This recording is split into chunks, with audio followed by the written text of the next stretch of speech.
आप सबों को जय मसीह की new creation in Christ channel में आप सबों का स्वागत है। और हम इस समय स्टडी कर रहे हैं प्रेरितों के काम, और हम पहुंचे हैं उसके 8वें अध्याय में। और 8वें अध्याय के 26 पद से हम आगे देखेंगे आज। और आज हम जानेंगे कि कैसे फिलिपुस ने प्रभु यीशु मसीह की सामर्थ से और शक्ति से परिपूर्ण होकर एक ऐसे व्यक्ति को जिसको कि जो कि बहुत दूर देश से आया था, और वो एक किन्नर था, यूनक था, और उसको कैसे परमेश्वर ने सेव किया, आइए हम देखें। और मैं आपके सामने पढ़ रहा हूँ प्रेरितों के काम, उसका 8वां अध्याय 26 मैं आपके सामने पढ़ रहा हूँ। फिर प्रभु के एक स्वर्गदूत ने फिलिपुस से कहा, उठ और दक्षिण की ओर उस मार्ग पर जा जो यरूशलेम से गाजा को जाता है, यह रेगिस्तानी मार्ग है। वह उठकर चल दिया, और देखो कुश देश का एक मनुष्य आ रहा था जो खोजा और कुशियों की रानी कंदाके का मंत्री और खजांची था। वह आराधना करने को यरूशलेम आया था। और यहाँ पे बाइबल बता रही है एक ऐसे व्यक्ति के विषय में, यूनक जिसको कि हम कहते हैं, किन्नर हम भारत में बोलते हैं हिंदी में, और हिजड़ा भी हम हिंदी में बोलते हैं। और ये ट्रांसजेंडर या थर्ड जेंडर है इंडिया में, जैसे पुरुष, स्त्री और थर्ड जेंडर। और अगर हम देखेंगे तो इनके साथ में बहुत सारे अन्याय बहुत अलग अलग जगहों पे किया जाता है। और ये सोशली बहुत ही पीछे रहते हैं ये ऐसे जो व्यक्ति होते हैं या जो थर्ड जेंडर होते हैं। और लेकिन यहाँ पे देखिए प्रभु किस प्रकार से एक थर्ड जेंडर के थ्रू एक उसको बचाना चाहते हैं। And that is the love of God towards all the humanity, and that is the love of God. और ये प्रेम है प्रभु यीशु मसीह का कि सब के लिए है, जो जिंदा है उन सबों के लिए प्रभु यीशु मसीह आए, और जो जीवित है, और जो जितने भी, चाहे वो गरीब हो, अमीर हो, चाहे वो पुरुष हो, स्त्री हो, और चाहे वो एक थर्ड जेंडर हो, सबों के लिए प्रभु यीशु मसीह मारे गए हैं, सबों के लिए प्रभु यीशु मसीह आए हैं, और सबों के लिए प्रभु यीशु मसीह ने वो क्रूस उठाया है, और सारे मनुष्य जाति का पाप को अपने ऊपर लेकर प्रभु यीशु मसीह ने प्राण को दिया है, और तीसरे दिन जी उठे और फिर से आने वाले हैं। ये विश्वास है हमारा। और हमारे जो आदम और हवा के सबके पाप थे, उन सबों के बदले में प्रभु यीशु मसीह ने अपने प्राणों को दिया है। तो प्रभु यीशु मसीह के लिए, परमेश्वर के राज्य के लिए सब बराबर हैं। परमेश्वर के राज्य के लिए कोई भी बड़ा छोटा नहीं है, और कोई भी प्रभु यीशु मसीह के राज्य से दूर नहीं है। ये इस वचन के द्वारा आज हम देखेंगे। और देखिए यहाँ पे मैं आपको बता रहा था कि जो किन्नर था वो किस प्रकार से एक दूर देश से आया था, इथोपिया, जो कि साउथ अफ्रीका में है। और वो नियर वहाँ से, वो नियर नहीं था, पास नहीं था, यरूशलेम से काफ़ी दूरी पर था। और ये वो दूर देश से वो यरूशलेम आया हुआ था ताकि परमेश्वर की स्तुति आराधना करने के लिए। और वो कोई मामूली व्यक्ति नहीं था, वो उस स्थान का, जो कि इथोपिया का कुश देश, जिसको हिंदी में कुश का नाम दिया गया है, उस कुशियों की रानी कंदाके का मंत्री था। वो एक मिनिस्टर था, उस राज्य का खजांची, और वो उस फाइनेंस मिनिस्टर था, सोच के देखिए, उस राज्य का। और वो अपने रथ में बैठकर आया हुआ था। और जब वो रथ में बैठकर उसको ओल्ड टेस्टामेंट पता था, लेकिन वो यीशु मसीह के मारे जाने, गाड़े जाने और जूटने के बारे में उसे कोई नॉलेज नहीं था। वो आया हुआ था दूर देश से। और यहाँ पे देखिए जब वो आया हुआ है, वो कोई मामूली किन्नर नहीं था, क्योंकि पुराने समय में जो रानियां रहती थी, वो लोगों के पर्सनल वर्क के लिए, उनके हेल्प के लिए स्पेशली किन्नरों को रखा जाता था। और उनके ये लोग जो थे टेक केयर करते थे, रानी के महल के सारे कार्य करते थे। चूंकि वो रानी थी, इसलिए ये वहाँ का टॉप ऑफिशियल में से एक था। और यहाँ पे हम देख रहे हैं कि आगे क्या हुआ, देखिए बहुत इंपॉर्टेंट। वो अपने रथ पर बैठा हुआ था और यशायाह भविष्यवक्ता की पुस्तक पढ़ता हुआ लौटा जा रहा था, रथ पर बैठकर, क्योंकि उसके पास पैसे थे, क्योंकि वो एक बड़े देश का था, रथ था उसके पास। आज के समय में कार हम बोल सकते हैं, बेस्ट कार, वो उस हिसाब से वो चल रहा था, और रथ था उसके, और लोग होंगे उसके साथ में। लेकिन वो अपने रथ पर बैठा हुआ था और यशायाह भविष्यवक्ता की पुस्तक पढ़ता हुआ लौटा जा रहा था। और वो पढ़ रहा था, और क्या पढ़ रहा था, निकट जाकर ये वो पढ़ रहा था कि वह भेड़ के समान वध होने पर को पहुंचाया गया, और जैसा मेमने अपने ऊन के कहते वाले के सामने चुप रहता है, वैसे ही वह भी अपना मुंह ना खोला। और ये पाया जाता है यशायाह 53 के 7 और 8 में, वैसे ही उसने अपना मुंह ना खोला, उसकी दीनता में उसका न्याय नहीं होने पाया। और ये जब ये पढ़ रहा था तो उसे समझ में नहीं आ रहा था कि मैं क्या पढ़ रहा हूँ, लेकिन यहाँ पे देखिए परमेश्वर का कार्य देखिए। और ये व्यक्ति जो था ये जानना चाहता था प्रभु यीशु मसीह के बारे में, क्यूरियस था, ये जानना चाहता था, और ये दूर दे ये इसको परमेश्वर बचाना चाहते थे। इंपॉर्टेंट यहाँ पे ये है। और साथ ही ये इसके मन में एक एंथुजियाज्म था, परमेश्वर के वचन को जानना चाहता था। और ये एक ऐसा चैप्टर का वर्ड पढ़ रहा था जिससे उसे समझ में कुछ भी नहीं आ रहा था। अब यहाँ पे देखिए परमेश्वर का इंटरफेरेंस देखिए। जब आपके मन में भी भूख रहती है, आप कोई भी कहीं भी क्यों ना हो संसार के अंदर, जब आप परमेश्वर के बारे में जानना चाहते हैं, किसी ना किसी हेल्प को परमेश्वर जरूर भेजेंगे, कोई ना कोई मदद परमेश्वर जरूर भेजेंगे, किसी न किसी को जरूर परमेश्वर भेजेंगे। इसके लिए भी परमेश्वर ने व्यवस्था करके भेजा। और यहाँ पे देखिए क्या हुआ। और यहाँ पे परमेश्वर चाहते थे फिलिपुस को, और यहाँ पे 26 वर्ड में कह रहे, फिर परमेश्वर के एक दूत ने फिलिपुस से कहा, उठ और दक्षिण की उस मार्ग पे जा जो यरूशलेम से गाजा को जाता है। पहला इंसिडेंस, परमेश्वर ने यहाँ पे यूज किया, माध्यम बनाया फिलिप को। परमेश्वर ने माध्यम बनाया। और सबसे पहला यहाँ पे मैं वही बताना चाह रहा था, सबसे पहले एंजल को, अपने स्वर्गदूत को किसके पास भेजा फिलिप के पास। और फिलिप के पास में पहले तो स्वर्गदूत ने उसको डिटेल बताया, और वह रेगिस्तान मार्ग में चला आ रहा है, तेरे को वहां जाना है। स्वर्गदूत के द्वारा ये खबर पहुंची किसके पास, फिलिपुस के पास। ये कोई छोटी बात नहीं थी। परमेश्वर चाहते स्वर्गदूत के थ्रू परमेश्वर ने बात करी, क्योंकि परमेश्वर चाहते थे कि वो सेव्ड हो, वो बचाया जाए, वो यूनक जो है, वो किन्नर जो है, वो हिजड़ा बचाया जाए। परमेश्वर चाहते थे उसे बचाना। और फिर क्या हुआ उसके बाद देखिए, उसके पहले तो परमेश्वर ने क्या भेजा, पहले तो परमेश्वर ने एंजल को बोला सेंड द एंजल। और उसके बाद हम देखते हैं वर्ष 29 में, देखिए वर्ष 29 में कह रहा है, तब आत्मा ने फिलिपुस से कहा, निकट जाकर इस रथ के साथ हो ले। निकट जाकर इस रथ के साथ हो ले। पहले तो डिटेल बताया, और दूसरी बार आत्मा ने बात किया। पहले तो परमेश्वर ने, यहाँ पे बाइबल कह रही है, एंजल को भेजा, स्वर्गदूत को भेजा, और दूसरे बार में परमेश्वर की आत्मा ने बातचीत करा। और यहाँ पे इम्पोर्टेंट, यहाँ पे ये परमेश्वर का आत्मा चाहता है कि हर कोई सेव किया जाए। और परमेश्वर जब कार्य करते हैं तो परमेश्वर को अपने लोग चाहिए होता है। परमेश्वर ने फिलिपुस को चुना कि क्योंकि वो परमेश्वर का एक दास था, एक भक्त था, एक चुना हुआ था, chosen.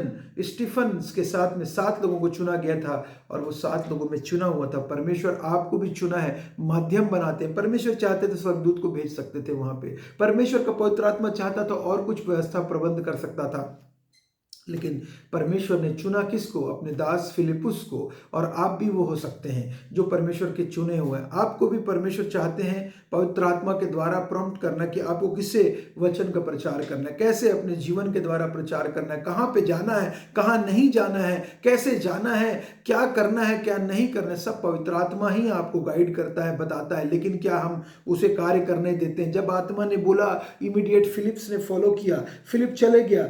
Spirit of the Lord, यहाँ पे वचन कह रहे स्पिरिट ऑफ द लॉर्ड यहाँ पे स्नैच्ड। और उसके बाद हम देखते हैं यहाँ पे एक और इंपॉर्टेंट महत्वपूर्ण बात हुई कि जब ये बात हम बार बार पढ़ चुके हैं कि कैसे परमेश्वर ने उसे बचाया और उसने तुरंत इमीडिएट बपतिस्मा लिया। और उसके बाद जो इंपॉर्टेंट बात हुई, क्या हुआ, परमेश्वर का आत्मा जो था उसको वहां से जब काम खत्म हो गया उसको वचन सुनाने का, तो फिलिप को एक जगह से दूसरे जगह पे ट्रांसपोर्ट कर दिया। एक जगह से दूसरे जगह परमेश्वर का आत्मा अर्जेंसी में उसे अस्तोस जगह में, ये वचन कहता है अशदोद में आ निकला, और ये परमेश्वर का आत्मा उसे ट्रांसपोर्ट करके ले गया। यहाँ पे भी परमेश्वर का आत्मा उसे लेकर आया था इस जगह पे, जिस जगह पे वो गाजा के रोड में है। वो परमेश्वर ने उसे फ्लाई कैसे करा नहीं पता, गायब हुआ और वो वहां पाया गया। और फिर से पानी में जब वो उतरा बपतिस्मा देने के बाद, तो जैसी पानी से बाहर निकला तो जो किन्नर था, हिजड़ा था, वो तो उसे नहीं देख पाया, क्योंकि उसको तो परमेश्वर ने एक जगह से दूसरे जगह ट्रांसपोर्ट कर दिया था।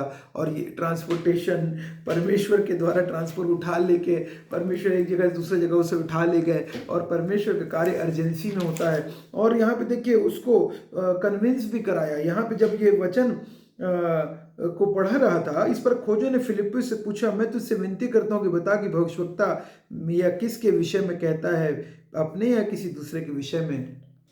और उसको समझने के लिए अंडरस्टैंडिंग नहीं आ रही थी, समझ नहीं पा रहा था कि, क्योंकि यीशु मसीह के विषय में लिखा है कि यीशु मसीह किस प्रकार से मारे जाएंगे, गाड़े जाएंगे, जी उठेंगे, और ये सारा यीशु मसीह के विषय में यशायाह 53 में लिखा है, आप पढ़ सकते हैं।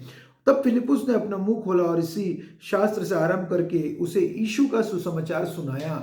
उसका काम था यीशु मसीह का सुसमाचार सुनाने का, और जो डाउट आया था उस डाउट को दूर करने के लिए परमेश्वर ने फिलिप्पुस को भेजा था। आपका भी कार्य, मेरा भी कार्य यीशु का सुसमाचार सुनाने का, क्योंकि आप और मैं भी उसके डिसाइपल्स हैं, हम भी उसके चेले हैं, हम भी उसके बेटे और बेटियां हैं, और परमेश्वर हमारे थ्रू कार्य करता है। परमेश्वर चाहते तो सारे लोगों को भेजकर, सरदूत भेजकर बचा सकते थे, लेकिन आप और मैं को वो सेवकाई के लिए मौका मिला है, आप और मेरे को वो अपॉर्चुनिटी मिली है, आप और मुझको परमेश्वर ने ये सौभाग्य दिया है, ये मौका दिया है, ये अवसर दिया है, चुना है। मैंने तुमको नहीं चुना, परंतु तुमने मुझको नहीं चुना, परंतु मैंने तुमको चुना है। बाइबल कहती है नए नियम में प्रभु यीशु मसीह ने आप और हमको चुना इसीलिए ताकि हम संसार में जाकर यीशु मसीह के सुसमाचार का प्रचार करें। शास्त्र के मार्ग में चलते चलते हुए किसी जल के जगह पहुंचे, तब यहाँ पे उसने सारा डिटेल यीशु मसीह के बारे में बता दिया, सारा डिटेल, सारे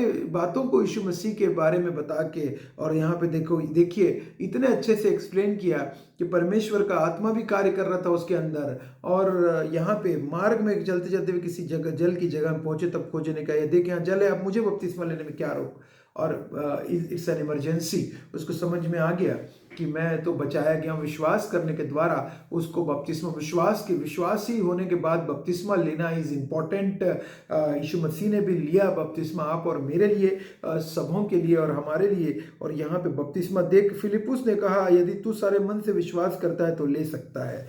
और फिलिप्पुस ने पहले तो उसको ये देखा, अगर सारे मन से विश्वास करता है तब ले सकता है। क्या हमने पूरे सारे तन मन से यीशु मसीह के ऊपर विश्वास करने के बाद बपतिस्मा लिया, कि हमने ऐसे ही बपतिस्मा लिया है? क्या हमने नाम का तो बपतिस्मा धारी नहीं है, और यहाँ पे तो नाम के लिए नहीं लेना चाहता था। फिलिप्पुस कंफर्म कर रहा था कि अगर तू, फिलिप्पुस ने कहा यदि तू सारे मन से विश्वास करता है तो ले सकता है, यदि तू विश्वास नहीं करता तो मत लेना। अगर आप विश्वास करते हैं, आपने विश्वास किया है, तो recheck your motives, recheck your intention. मैं विश्वास करता हूँ यीशु मसीह परमेश्वर का पुत्र है। यदि क्या आप विश्वास करते हैं कि प्रभु यीशु मसीह परमेश्वर का पुत्र है? अगर करते हैं, अगर हम भी विश्वास करते हैं, तो हमारे लिए जवाबदारी है कि हम भी औरों को बचाने की कोशिश करें, औरों को सुसमाचार का प्रचार करें, उसके टेस्टिमनी का जीवन जिए, गवाही का जीवन जिए। और जिस प्रकार से यीशु मसीह ने कोई भेदभाव नहीं किया, आप और मैं भी भेदभाव नहीं कर सकते। आप और मुझको भेदभाव करने के लिए परमेश्वर ने नहीं बुलाया, नहीं चुना है। ये यूनक था, लेकिन परमेश्वर ने भेदभाव नहीं किया। परमेश्वर सब के लिए आया है, सब के लिए, चाहे अमीर हो, गरीब हो, यूनक हो, सब के लिए, चाहे वो कितना भी घनघोर पापी हो, सारे पापियों को बचाने के लिए प्रभु यीशु मसीह का जन्म हुआ था। और यहाँ पे हमें देखने को क्लियरली मिल रहा है इस पैसेज के द्वारा, ट्रांसपोर्टेशन। और यहाँ पे कार्य कौन कर रहा है, माध्यम कौन है? फिलिप है। और उसके बाद देखिए, मैं विश्वास करता हूँ यीशु मसीह परमेश्वर का पुत्र, तब उसने रथ खड़ा करने की आज्ञा दी, रथ खड़ा करवाया, और फिलिप्पुस और खोजो दोनों जल में उतर पड़े, और उसने खोजो को बपतिस्मा दिया। दोनों जल में उतर पड़े, और जल में बपतिस्मा कौन दिया? फिलिप्पुस ने बपतिस्मा दिया। विश्वास जब उसने कर लिया, फिलिप्पुस ने बपतिस्मा दिया। जब वे जल से निकल कर ऊपर आए, तो प्रभु का आत्मा फिलिप्पुस को उठा ले गया, और खोजे ने उसे फिर न देखा। और यहाँ पे बाइबल कह रही है, और वह आनंद करता हुआ अपने मार्ग पर चला गया। आनंद करता हुआ, देखिए जब उद्धार होता है तो आनंद आता है। उद्धार आनंद लेकर आता है, जॉय लेकर आता है, शांति, पीस लेकर आता है, जेंटलनेस लेकर आता है, काइंडनेस लेकर आता है। उद्धार सब कुछ लेकर आता है। उद्धार कुछ लेकर नहीं, लेकर आता है आपके और मेरे जीवन में, आत्मा के फल लेकर आता है, उद्धार लेकर आता है, देता है, परमेश्वर के आत्मा में से बांटता है आप और मुझको। और एक और महत्वपूर्ण बात, यहाँ पे कार्य कौन कर रहा था? आपको क्या लगता है, ये कार्य क्या फिलिप्पुस कर रहा था, फिलिप्स कर रहा था? नहीं नहीं नहीं, ये कार्य तो आत्मा कर रहा था। आत्मा क्या कर रहा था? आत्मा, आपको 3-4 चीजें बताऊंगा। पहला, इंस्ट्रक्शन दे रहा था। सबसे पहले आत्मा ने इंस्ट्रक्शन कौन दे रहा था? परमेश्वर का आत्मा, पवित्र आत्मा इंस्ट्रक्शन दे रहा था। किसको? फिलिप को। और होली स्पिरिट का गाइडेंस कौन दे रहा था? गाइडेंस कौन दे रहा? दूसरा, पहले इंस्ट्रक्शन, परमेश्वर का आत्मा दे रहा था इंस्ट्रक्शन, कैसे जाना है, क्या करना है, क्या बताना है और कहाँ ट्रांसपोर्ट करना है। गाइडेंस कौन कर रहा था? परमेश्वर का आत्मा गाइडेंस करता है, परमेश्वर का आत्मा इंस्ट्रक्शन देता है, परमेश्वर का आत्मा गाइडेंस करता है। तीसरी बात, परमेश्वर का आत्मा ट्रांसपोर्टेशन करता है, एक जगह से दूसरी जगह लेकर जाता है। परमेश्वर आपको एक जगह से दूसरी जगह ट्रांसपोर्ट, चाहे आप कार से जाएं, बाइक से जाएं, पैदल जाएं, जैसे भी जाएं, फ्लाइट से जाएं, लेकिन परमेश्वर ट्रांसपोर्टेशन करता है, एक जगह से दूसरी जगह चाहता है कि आप जाकर वहां प्रचार करें। आप सोच के देखिए, 2000 वर्ष पूर्व परमेश्वर का चेला, 12 चेलों में से एक थोमा यहाँ भारत में आया। कैसे आया? Transportation, by ship he reached here. और यहाँ पे तो परमेश्वर ने उसे एक जगह से दूसरी जगह साक्षात ट्रांसपोर्ट किया, उठा के एक जगह से दूसरी जगह ले गए। पलक झपकते तुरही फूकी जाएगी।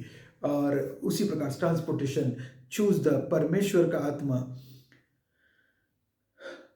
परिवर्तन करता, हृदय का परिवर्तन करता। हृदय का परिवर्तन का कार्य फिलिप्स का नहीं था।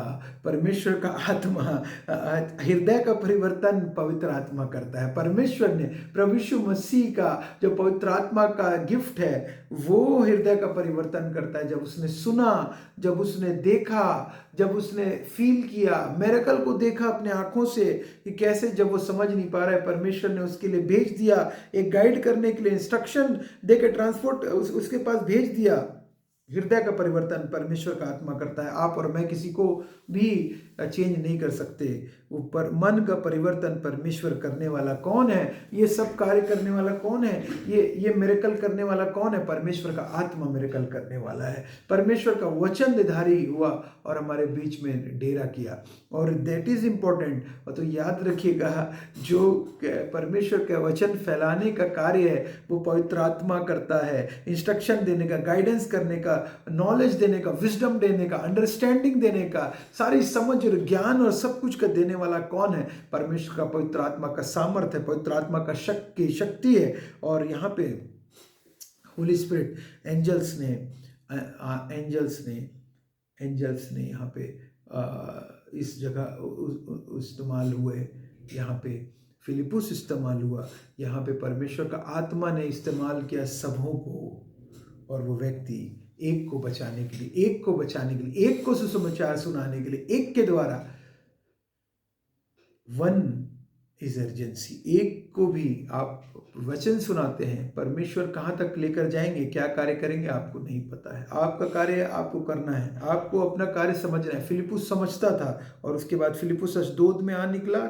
जब तक कैसरिया में न पहुंचा तब तक नगर नगर से समाचार सुनाता गया।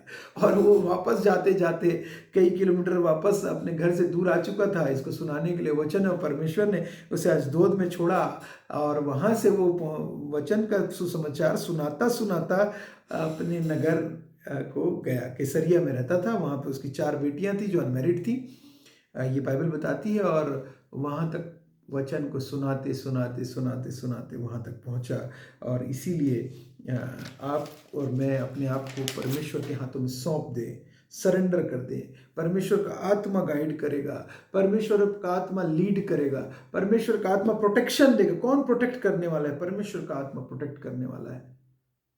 ज्ञान और बुद्धि सबका सोता परमेश्वर का आत्मा, गाइडेंस का, इंस्ट्रक्शन का देने वाला वो है। क्या हम मानने के लिए तैयार हैं इंस्ट्रक्शन को? परमेश्वर के इंस्ट्रक्शन को मानिए, उसके गाइडेंस को समझिए, उसके कार्यों को समझिए, उसके टीचिंग को समझिए।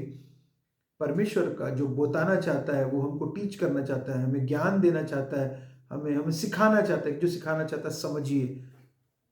निश्चित रूप से आज मुझे इस वचन के द्वारा ब्लेसड हुआ हूँ। आज मैं सुबह के समय इसको स्टडी करके और आपके साथ बांट करके, और निश्चय मुझे विश्वास है कि आपको भी ये आप जरूर पढ़िए। प्रेरितों के काम का 8वें अध्याय का 26 से लेकर 40 तक। ये बहुत आपको ये वचन जो है इनकरेज करेगा कि आपको भी और मैं भी इसी प्रकार से जैसे फिलिप यूज़ हुआ था। मेरी प्रार्थना है कि मैं भी वैसे यूज़ हूँ, और मेरी प्रार्थना है आप लोग भी वैसे इस्तेमाल हो फिलिप के समान, जैसा उसको परमेश्वर ने इस्तेमाल किया, आपको और मुझको भी वैसे इस्तेमाल करें। आप सबों को जय मसीह की।